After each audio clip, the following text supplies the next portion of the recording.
Welcome back to my YouTube channel.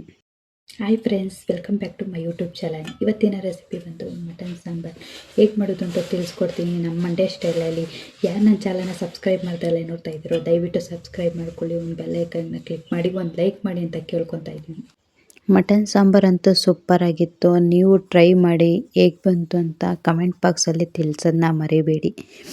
ಇವಾಗ ನೋಡಿ, ಎಷ್ಟು ಒಂಚೂರು ಎಣ್ಣೆ ಹಾಕಿಲ್ಲ ಇದಕ್ಕೆ, ಅಷ್ಟು ಚೆನ್ನಾಗಿದೆ ಸಾಂಬಾರು. ನೀವು ಒಂದ್ಸಲಿ ಟ್ರೈ ಮಾಡಿ ಹೇಗೆ ಬಂತು ಅಂತ ತಿಳಿಸಿ. ನಮ್ಮ ಮಂಡ್ಯ ಸ್ಟೈಲಲ್ಲಿ ಇದೇ ಥರ ಸಾಂಬಾರು ಮಾಡೋದು, ನಮ್ಮ ಅಜ್ಜಿ ಹೇಳ್ಕೊಟ್ಟಿರೋ ಸಾಂಬಾರು. ಬೇಕು ಅಂತ ನೋಡ್ಕೊಳ್ಳೋಣ. ಒಂದು ಕಪ್ಪಷ್ಟು ತೆಂಗಿನಕಾಯಿ ತುರಿ, ಕೊತ್ತಂಬರಿ, ಟೊಮೊಟೊ, ಈರುಳ್ಳಿ, ಕಡಲೆ, ಸ್ವಲ್ಪ ಚಕ್ಕೆ ಮತ್ತು ಲವಂಗ ಮತ್ತು ಬೆಳ್ಳುಳ್ಳಿ, ಒಂದು ಗೆಡ್ಡೆ ಚಿಕ್ಕದು, ಶುಂಠಿ. ಇವಾಗ ಗ್ಯಾಸ್ ಹಚ್ಚಿ ಒಂದು ಬಾಣಲೆ ಇಕ್ಕೊತಾ ಇದ್ದೀನಿ. ಇವಾಗ 1 ಟೇಬಲ್ ಸ್ಪೂನಷ್ಟು ಎಣ್ಣೆ ಸೇರಿಸ್ಕೊಳ್ಳಿ. ಅದಕ್ಕೆ ಇವಾಗ ತೋರಿಸಿದ್ವಲ್ಲ ಅದನ್ನೆಲ್ಲ ಒಂದೊಂದೇ ಫ್ರೈ ಮಾಡ್ಕೊತಾ ಬರಬೇಕು. ಒಂದು ಗೆಡ್ಡೆ ದಪ್ಪದು ಈರುಳ್ಳಿ ತೊಗೊತಾ ಇದ್ದೀನಿ. ನಾನು ಮಾಡ್ತಾಯಿದ್ದು 1 kg ಮಟನಿಗೆ ಮಾತ್ರ ಮಸಾಲೆ ಹಾಕಿ ಮಾಡ್ತಾಯಿರೋ ಸಾಂಬಾರು ಇದು.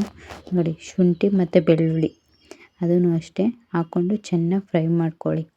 ಫ್ರೈ ಮಾಡ್ಕೊಂಡಿದ ನಂತರ ಚಕ್ಕೆ ಲವಂಗನೂ ಸೇರಿಸ್ಕೊಳ್ಳಿ. ಚೆನ್ನಾಗಿ ಫ್ರೈ ಮಾಡ್ಕೋಬೇಕು.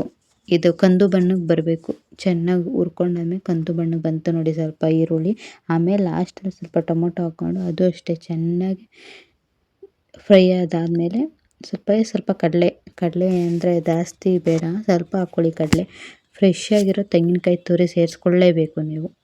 ಫ್ರಿಜ್ಜಲ್ಲಿ ಇಕ್ಕಿರೋದೆಲ್ಲ ಹಾಕ್ಕೊಳ್ಳೋಕೆ ಹೋಗಬೇಡಿ. ಚೆನ್ನಾಗಿರೋದು ಫ್ರೆಶ್ಶಾಗಿ ಆವಾಗಲೇ ತುರಿದಿರೋಂಥದ್ದನ್ನ ಸೇರಿಸ್ಕೊಳ್ಳಿ. ಒಂದು ಕಪ್ಪಷ್ಟು, ಅರ್ಧ ಕಪ್ಪಷ್ಟು ಕೊತ್ತಂಬರಿ ಸೊಪ್ಪು ಸೇರಿಸ್ಕೊಂಡಾದ್ಮೇಲೆ ಚಿಟಿಕೆಯಷ್ಟು ಸ್ವಲ್ಪ ಅರಿಶಿನ ಸೇರಿಸ್ಕೊಳ್ಳಿ. ಅರಿಶಿನ ಸೇರಿಸ್ಕೊಂಡು ಚೆನ್ನಾಗಿ ಫ್ರೈ ಮಾಡ್ಕೊಳ್ಳಿ ಸ್ವಲ್ಪ. ಇವಾಗ ಮನೇಲೇ ಮಾಡಿರೋ ಮಟನ್ ಸಾಂಬಾರು ಪುಡಿ ಸೇರಿಸ್ಕೊತಾ ಇದ್ದೀನಿ. 3 ಟೇಬಲ್ ಸ್ಪೂನಷ್ಟು ಮಟನ್ ಸಾಂಬಾರು ಪುಡಿ ಸೇರಿಸ್ಕೊಳ್ಳಿ. ನಿಮಗೆ ಎಷ್ಟು ಬೇಕಷ್ಟು ಹಾಕ್ಕೊಳ್ಳಿ. ನಾವು ಖಾರದ ತಕ್ಕನಷ್ಟು ಸೇರಿಸ್ಕೊಂಡಿದ್ದೀನಿ. ಇದನ್ನು ತಣ್ಣಗಾಗಕ್ಕೆ ಬಿಟ್ಬಿಟ್ಟು ನೆಕ್ಸ್ಟ್ 1 kg ಮಟನ್ ತೊಗೊಂಡಿದ್ದೀನಿ ನೋಡಿ. ಇದನ್ನು 3-4 ಸಲ ಚೆನ್ನಾಗಿ ವಾಶ್ ಮಾಡ್ಕೋಬೇಕು. ಅರಿಶಿನ ಸ್ವಲ್ಪ ಉಪ್ಪು ಹಾಕ್ಬಿಟ್ಟು ಚೆನ್ನಾಗಿ ವಾಶ್ ಮಾಡ್ಕೊಂಡಾದ್ಮೇಲೆ ಒಂದು ಕುಕ್ಕರ್ಗೆ ಸೇರಿಸ್ಕೊಳ್ಳಿ. ಅದನ್ನು ಸೇರಿಸ್ಕೊಂಡಾದ್ಮೇಲೆ 1 ಟೇಬಲ್ ಸ್ಪೂನಷ್ಟು ಕಲ್ಲುಪ್ಪು ಸೇರಿಸ್ಕೊಳ್ಳಿ. ಕಲ್ಲುಪ್ಪು ಸೇರಿಸಾದ್ಮೇಲೆ ಒಂದು ಪೆಪ್ಪರ್ ಪೌಡ್ರ್ ಅದೊಂದು ಅರ್ಧ ಸೇರಿಸ್ಕೊಳ್ಳಿ. ಸ್ವಲ್ಪ ಅರ್ಧ ಟೇಬಲ್ ಸ್ಪೂನಷ್ಟು ಪೆಪ್ಪರ್ ಪೌಡ್ರ್ ಸೇರಿಸ್ಕೊಂಡು ಲಿಡ್ ಕ್ಲೋಸ್ ಮಾಡಿ ಕುಕ್ಕರ್ದು. ನೆಕ್ಸ್ಟು ಗ್ಯಾಸ್ ಹಚ್ಚಿ ಅದನ್ನು ಒಂದು 4 ವಿಸಿಲ್ ಕೂಗಿಸ್ರಿ. ಯಾಕಂದರೆ ಬೇಯಬೇಕು. ಎಣ್ಣೆ ಗಿಣ್ಣೆ ಏನೂ ಸೇರಿಸ್ಬೇಡಿ. ಅದೇ ಚರ್ಬಿ ಇರುತ್ತಲ್ಲ ಅದರೊಳಗೆ ಬಿಟ್ಕೊಂಡಿರುತ್ತೆ ಎಣ್ಣೆ, ಏನೂ ಸೇರಿಸ್ಬೇಡಿ. ಇವಾಗ ಒಂದು ಜಾರಿಗೆ ಆವಾಗಲೇ ಎಲ್ಲ ಮಸಾಲೆ ಫ್ರೈ ಮಾಡ್ಕೊಂಡ್ವಲ್ಲ ಅದನ್ನು ತಣ್ಣಗಾದ್ಮೇಲೆ ಜಾರಿಗೆ ಸೇರಿಸ್ಕೊಂಡು ರುಬ್ಕೊಳ್ಳಿ. ಸಣ್ಣಗೆ ನುಣ್ಣಗೆ ರುಬ್ಕೋಬೇಕು. ಅದನ್ನು ನುಣ್ಣಗೆ ರುಬ್ಕೊಂಡಾದ್ಮೇಲೆ ನೋಡಿ, ಮಿಕ್ಸಿ ಜಾರ್ ಹಾಳಾಗೋ ಸಾಧ್ಯತೆ ಇರುತ್ತೆ. ತಣ್ಣಗಾದ್ಮೇಲೆ ಸೇರಿಸ್ಕೊಳ್ಳಿ ಅದನ್ನು. ಇವಾಗ ಒಂದು ಚಿಕ್ಕ ಲೋಟದಲ್ಲಿ ನೀರು ಹಾಕ್ಕೊಳ್ಳಿ. ಅದಕ್ಕೆ ನುಣ್ಣಗೆ ರುಬ್ಕೊಬನ್ನಿ. ಇವಾಗ ನಾನು ರುಬ್ಕೊಂಡು ಬರ್ತೀನಿ. ರುಬ್ಕೊಂಡು ಬಂದಾದ್ಮೇಲೆ ನೋಡಿ ಈ ಥರ ಇರಬೇಕು. ನೋಡಿ, ಮಟನ್ ಆಗಲೇ ಅರ್ಧ ಬೆಂದೋಗಿದೆ. ಎಳೆ ಮಟನ್ ತಂದಿರೋದ್ರಿಂದ ಜಾಸ್ತಿ ಬೇಯಿಸಂಗಿಲ್ಲ ಅನ್ಕೋತೀನಿ. ನೋಡಿ, ಒಂಚೂರು ನಾನು ನೀರು ಹಾಕಿಲ್ಲ ನೋಡಿ, ಅದರೊಳಗೆ ಚರ್ಬಿದೆ, ನೀರು ಬಿಟ್ಕೊಂಡಿದೆ ಮಟನಲ್ಲಿ. ಇವಾಗ ರುಬ್ಬಿರೋ ಮಿಶ್ರಣ ಅದಕ್ಕೆ ಸೇರಿಸ್ತಾ ಇದ್ದೀನಿ ನಾನು. ಚೆನ್ನಾಗಿ ನೀರು ಎಷ್ಟು ಕ್ವಾಂಟಿಟಿ ಬೇಕೋ ಅದನ್ನು ಸೇರಿಸ್ಕೊಳ್ಳಿ. ನೀವು ಎಷ್ಟು ಬೇಕಷ್ಟು ಸೇರಿಸ್ಕೊಳ್ಳಿ. ಒಂದು 5 ಜನಕ್ಕಾಗಷ್ಟು ಮಾಡ್ತಾಯಿದ್ದೀನಿ ನಾನು. ನೋಡಿ, ಜಾರಲ್ಲಿರೋದನ್ನೆಲ್ಲ ಮಸಾಲೆನ ನೀರು ಹಾಕಿ ಚೆನ್ನಾಗಿ ಅದಕ್ಕೆ ತೊಳೆದು ಹಾಕ್ಕೊಳ್ಳಿ ನೀವೇ. ನೋಡಿ, ಒಂದ್ಸಲ ತಿರುಗ್ಕೊಳ್ಳಿ. ನಿಮ್ಗೆ ಗೊತ್ತಾಗುತ್ತೆ ಎಷ್ಟು ಬೇಕು, ತೆಳುವೈತಾ ಗಟ್ಟಿ ಐತಾ, ಇನ್ನೊಂದು ಸ್ವಲ್ಪ ನೀರು ಸೇರಿಸ್ಕೋಬೇಕಾ ಅನ್ನೋದು.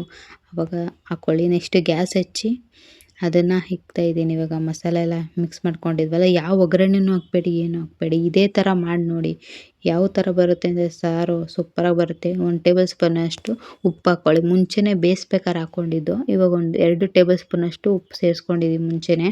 ಇವಾಗ 1 ಟೇಬಲ್ ಸ್ಪೂನಷ್ಟು, ಒಟ್ಟು 2 ಟೇಬಲ್ ಸ್ಪೂನಷ್ಟು ಸೇರಿಸ್ಕೊಳ್ಳಿ. ಒಂದ್ಸಲ ತಿರುಗ್ಕೊಳ್ಳಿ. ಯಾವ ಥರ ಬೇಕು ನೋಡಿ. ಆಗಲೇ ಬೆಂದೋಗಿದೆ ಮಟನು, ಇನ್ನೇನು ಬೇಯಿಸಂಗಿಲ್ಲ. ಒಂದು 3-4 ವಿಸಿಲ್ ಕೂಗಿಸ್ಲೇಬೇಕು ನೀವಾಗ. ಯಾಕಂದರೆ ಅದು ಇವಾಗ ಹಾಕಿದ್ದೀವಲ್ಲ ಮಸಾಲೆ, ಅದು ಬೇಯಬೇಕು ಅಂದರೆ 4 ವಿಸಿಲ್ ಕೂಗಿಸಿ. ಕೂಗ್ತಾಯಿದೆ ನೋಡಿ, ಇವಾಗ ವಿಸಿಲ್ ಕೂಗ್ತಾಯಿದೆ ನೋಡಿ. ಮಟನ್ ಸಾಂಬಾರು ನೋಡಿ ಎಣ್ಣೆನೇ ಹಾಕಿಲ್ಲ ನಾನು. ಅದು ಫ್ರೈ ಮಾಡ್ಕೊಳ್ಳೋಕೆ ಮಾತ್ರ 1 ಟೇಬಲ್ ಸ್ಪೂನಷ್ಟು ಎಣ್ಣೆ ಸೇರಿಸಿದೆ. ಚರ್ಬಿಲಿ ನೋಡಿ ಹೆಂಗೆ ಎಣ್ಣೆ ಬಿಟ್ಕೊಂಡಿದೆ. ಮಟನ್ ಎಲ್ಲ ಬೆಂದೋಗಿದೆ. ನೋಡಿ ಸರ್ವ್ ಮಾಡ್ತಾಯಿದ್ದೀನಿ. ಮುದ್ದೆ ಜೊತೆ ಮಾತ್ರ ಸೂಪರಾಗಿರುತ್ತೆ ಸಾಂಬಾರು. ನೀವು ಟ್ರೈ ಮಾಡಿ ಹೇಗೆ ಬಂತು ಅಂತ ಕಮೆಂಟ್ ಬಾಕ್ಸಲ್ಲಿ ತಿಳಿಸೋದನ್ನ ಮರಿಬೇಡಿ. ಯಾರು ನನ್ನ ಚಾನಲ್ನ ಫಸ್ಟ್ ಟೈಮ್ ನೋಡ್ತಾ ಇದ್ದೀರೋ ಅವರು ದಯವಿಟ್ಟು ಸಬ್ಸ್ಕ್ರೈಬ್ ಮಾಡ್ಕೊಳ್ಳಿ ಅಂತ ಕೇಳ್ತಾ ಇವತ್ತಿನ ವೀಡಿಯೋನ ಮುಗಿಸ್ತಾ ಇದ್ದೀನಿ. ನೋಡಿ ಸಾಂಬಾರಂತೂ ತುಂಬ ಚೆನ್ನಾಗಿದೆ ಫ್ರೆಂಡ್. ನೀವು ಮಾಡಾದಮೇಲೆ ಹೇಗೆ ಬಂತು ಅಂತ ಮಾತ್ರ ತಿಳಿಸೋದನ್ನಂತೂ ಮರೀಲೇಬೇಡಿ.